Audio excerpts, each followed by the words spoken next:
শৈলকুপায় সালিশের নামে চাঁদাবাজির বিপক্ষে গণমাধ্যমে বক্তব্য দেওয়ায় একই উপজেলার হাকিমপুর ইউনিয়নের প্যানেল চেয়ারম্যান ও ইউপি সদস্য খেলাপত বিশ্বাসের উপর হামলা করেছে একই গ্রামের উসমান মণ্ডল ও তার সমর্থকরা।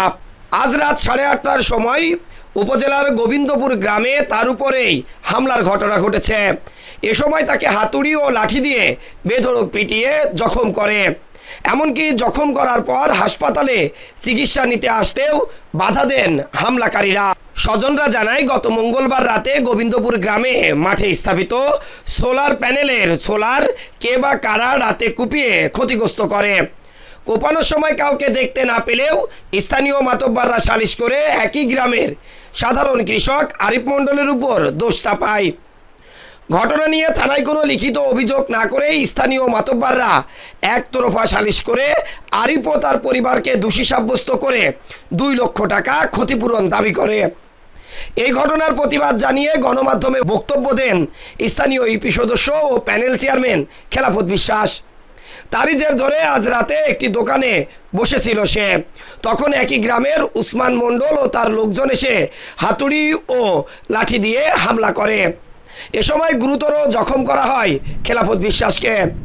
পরে হাসপাতালে আসতেও বাধা দেন তাকে।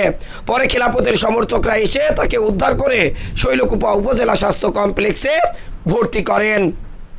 এর আগে সাংবাদিকদের নিকট তথ্য দেওয়ায় গত শুক্রবার আরিফ মণ্ডল ও তার ভাই ও বৃদ্ধ বাবাকে ধরে নিয়ে হাতুড়ি পিটার অভিযোগও ওঠে উসমান মণ্ডলের সমর্থকদের বিরুদ্ধে।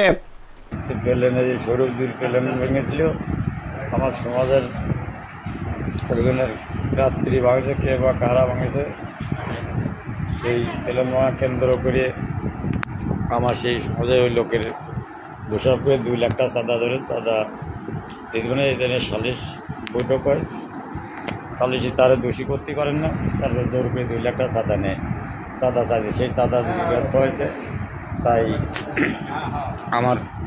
আমি চায়ের দোকানে বসে রয়েছি আজকে, যা ননতালি, তারপরে হচ্ছে গিয়ে জিপু মণ্ডল, আকব আলী, রিমন, রিয়াদ, উসমান, মিরাজ, আমরা হাতুর, এইগুলো নিয়ে কয়েছে শালা তুই এই টাকা সালিশ করে 2 লাখ চাঁদা দিনে, তো 2 লাখ টাকা চাঁদা না দিতে তোর খুন করে বলবো। এই খুন করার উদ্দেশ্যে আমার এই হাতুর বা রামদাও এই দিয়ে আমার ক্ষোভ শুরু করেছে।